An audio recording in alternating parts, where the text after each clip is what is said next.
Salam əziz qardaşlar, əziz izləyicilər, xoş gördük hər birinizi.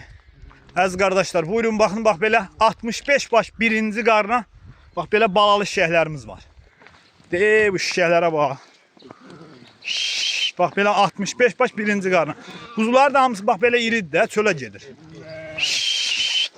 Bax belə şişəklərdir, bunlara bax. Bax bu şişəklərə baxın.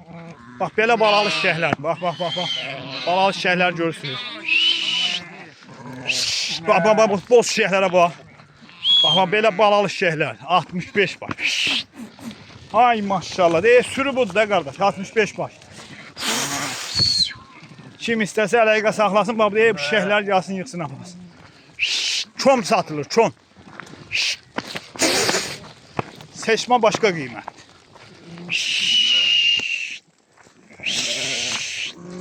Ay maşallah.